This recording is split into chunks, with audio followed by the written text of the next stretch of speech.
¿Cómo están, amantes de la cultura? Yo sí voy a contar las cosas desde el principio, porque ustedes van a encontrar muchos videos por ahí hablando de este tema, pero todos te cuentan las cosas últimas que están pasando sin contarte los antecedentes, que es muy importante para poder entender esto. Y como este canal trata sobre historia, vamos a hablar un poquito de la trayectoria de Evo Morales que ha desencadenado en esta abrupta e inesperada renuncia. Bien, Evo Morales ha comenzado a gobernar desde el año 2006. Las primeras elecciones que ganó fueron a finales del año 2005.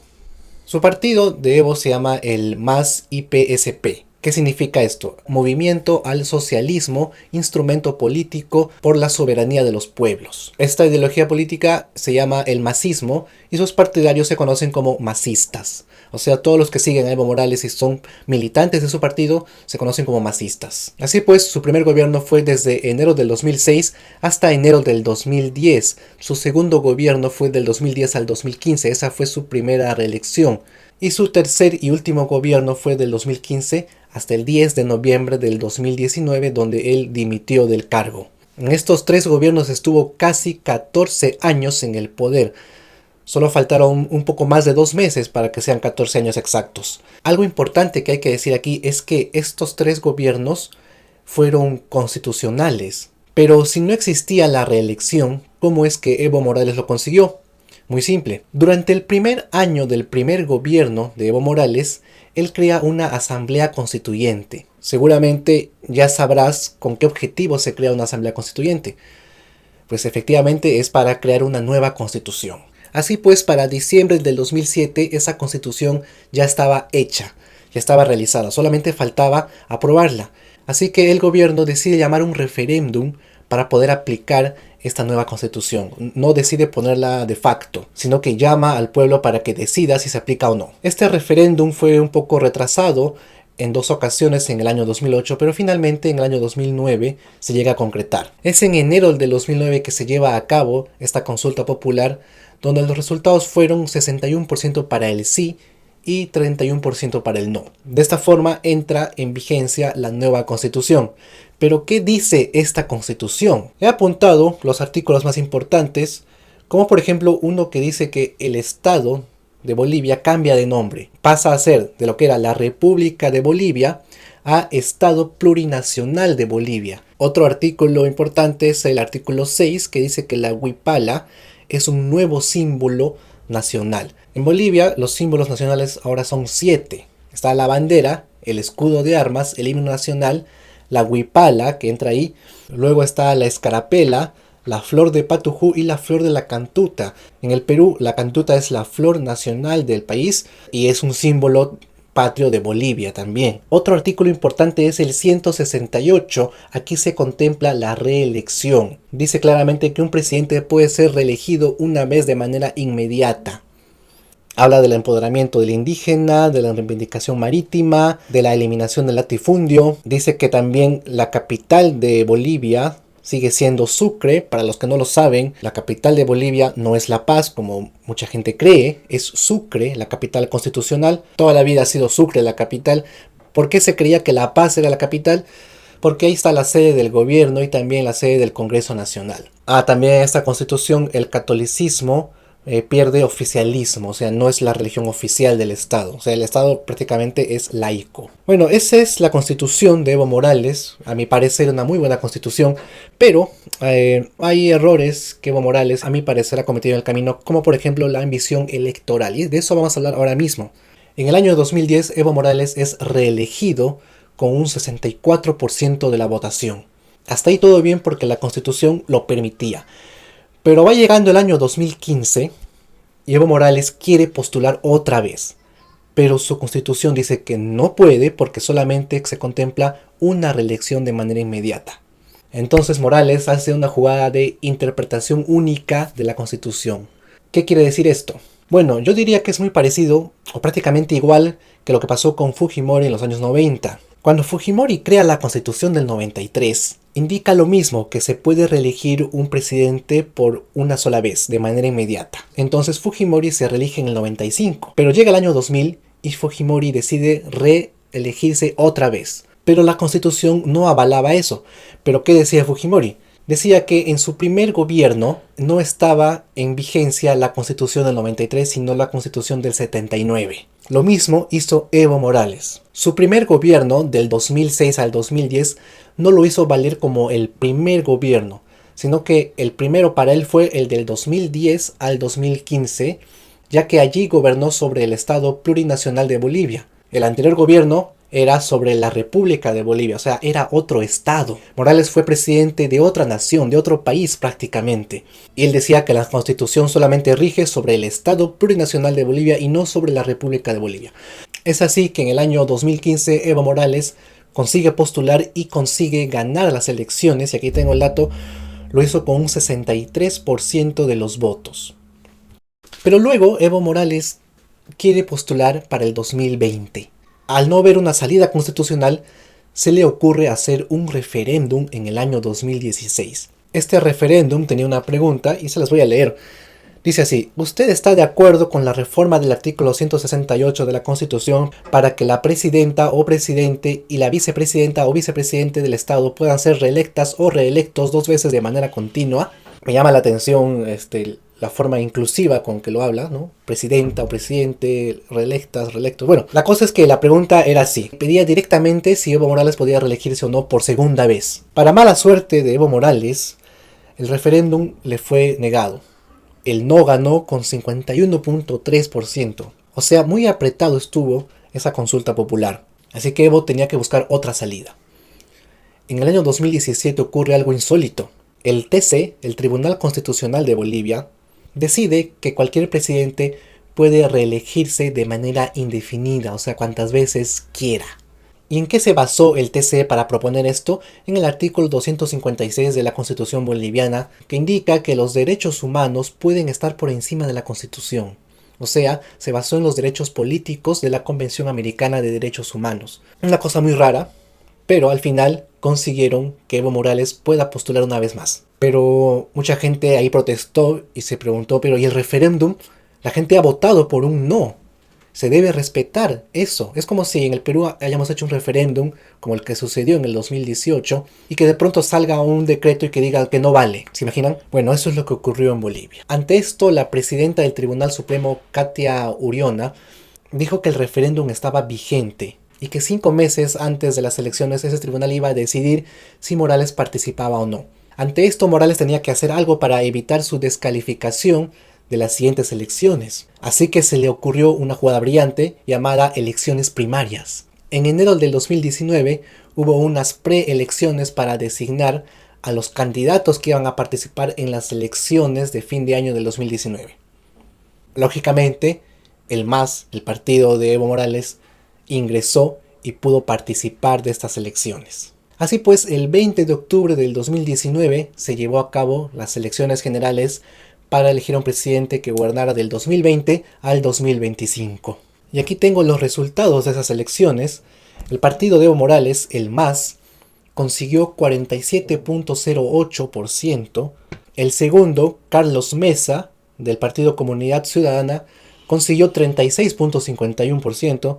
Y en tercer lugar, el surcoreano boliviano, Chi Hong-chung, consiguió 8.78. Me hace gracia el coreano Chi Hong-chung porque su lema del partido era Chi puede. Bueno, la cosa es que Evo consiguió el 47% de los votos y así ganó la presidencia. Pero muchos se preguntarán, ¿no hubo segunda vuelta? No llegó al 50%, no superó la mayoría absoluta. ¿Cómo es que no hubo segunda vuelta? Les explico. Las reglas del juego no son iguales a las del Perú. En el Perú, si el primer puesto no sobrepasa el 50%, hay sí o sí una segunda vuelta. En Bolivia no ocurre así, no es exactamente así. En Bolivia las reglas son así. En el caso que ningún candidato presidencial alcance más del 50% de los votos válidamente emitidos, o un mínimo del 40% con una diferencia menor al 10% frente a la segunda candidatura más votada, se realizará una segunda vuelta electoral. Esto en cristiano, amigos míos, significa que si un candidato supera el 50%, ya no hay segunda vuelta, ese candidato es elegido presidente.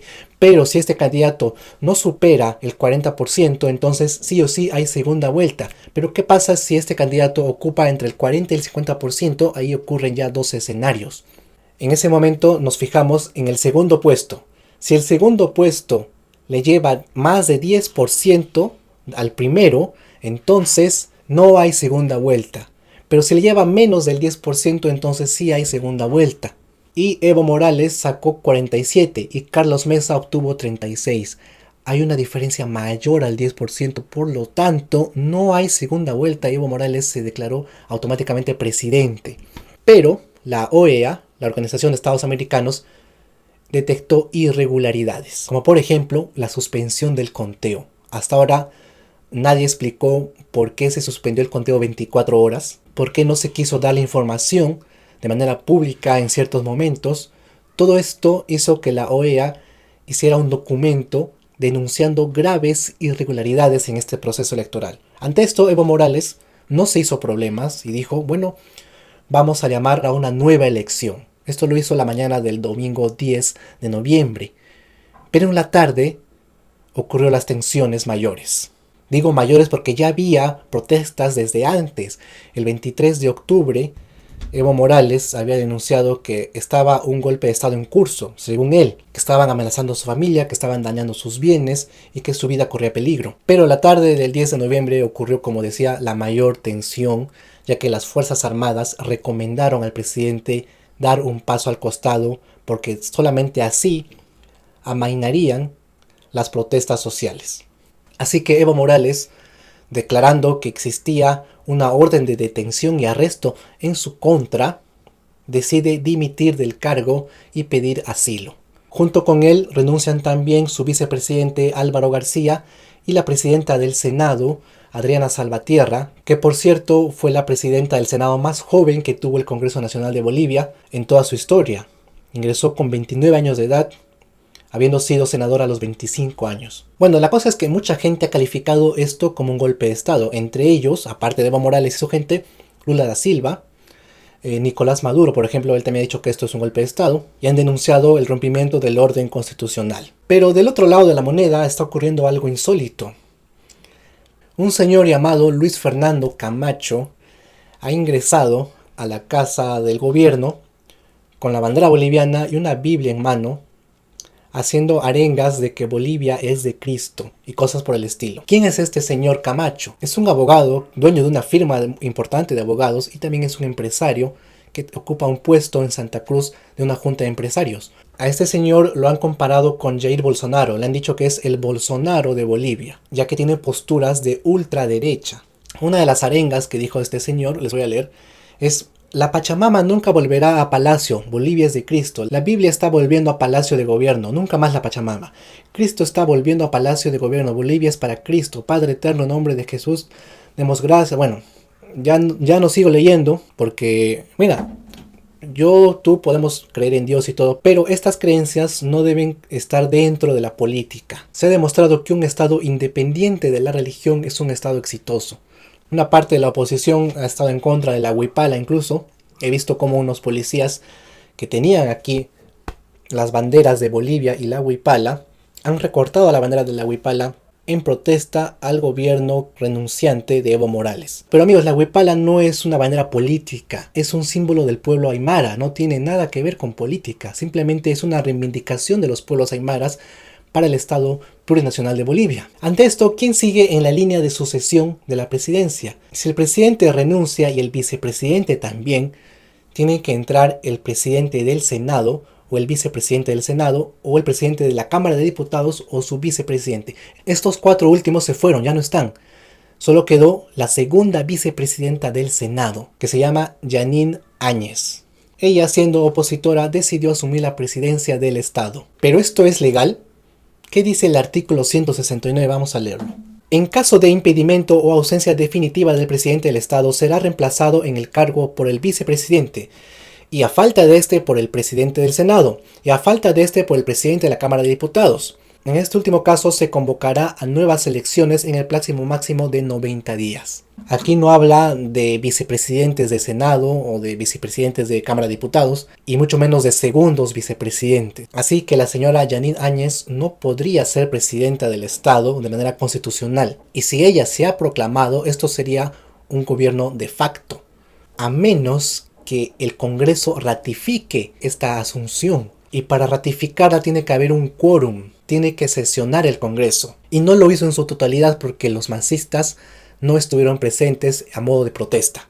¿Qué dijo el Tribunal Constitucional? Que ante estas situaciones de urgencia se debería ratificar la presidencia de Jeanine Áñez. De ser el caso así, ella está obligada a llamar a elecciones antes de los 90 días. Y al menos así lo anunció.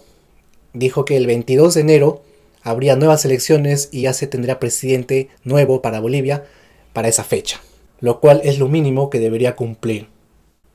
Para finalizar, amigos míos, les comento que existe una idea generalizada de que Evo Morales ha traído progreso económico y tecnológico y social para Bolivia. Esto en parte es verdad. Morales ha conseguido que Bolivia progrese de cierta manera en estos aspectos, pero al hacer muchas obras ha generado un déficit fiscal. O sea, ha hecho más gastos de los que Bolivia produce. Y su déficit fiscal ha sido del más del 7%. En esta imagen se puede ver lo que está de azul es el superávit y lo que está de naranja es el déficit. Y Evo Morales está dejando a Bolivia con un déficit demasiado alto, el más alto en los últimos 20 años. Esto a pesar del progreso social de inclusión que se vio en Bolivia. Para mí el único error de Evo Morales ha sido su ambición electoral innecesaria. No dio oportunidad a que otros políticos gobiernen Bolivia. Él, al llamar a un referéndum pidiendo expresamente si se podía reelegir por segunda vez, es una clara demostración que quiere seguir en el poder enquistado. Y cuando un presidente sigue en el poder genera tensiones en el pueblo. No existe ninguna nación que haya vivido sin tensiones con un presidente perpetuo. No existe. Por más bueno que sea el presidente, por más comprometido que esté con la inclusión social, con el progreso económico y tecnológico, tal como lo estuvo Evo Morales, por más que fuera todo eso, siempre va a haber tensiones en un gobierno donde el presidente quiere extender exageradamente su periodo de mandato. Esa tensión, ese estrés tenía que explotar en cualquier momento. Y ese momento fue ahora. Así que Evo Morales tomó una muy buena decisión en renunciar a su cargo, porque si no lo hubiera hecho, la cosa hubiera sido peor. Era mejor que esas tensiones exploten ahora a que exploten 5 años después. Si este video te gustó, por favor regálame un like y compártelo. Quiero mandar un saludo para mis nuevos patrocinadores que me apoyan a través de patreon.com. El enlace lo tienen en la dirección. Ellos son Samuel Juárez, quien me pide que le envíe un saludo a su sobrina Lucía Valeria González Juárez.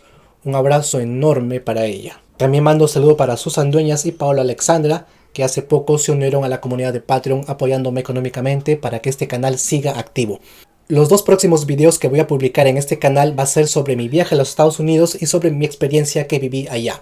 Así que no se lo pueden perder. Les mando un abrazo grande a todos ustedes y nos vemos en el próximo video. Hasta pronto.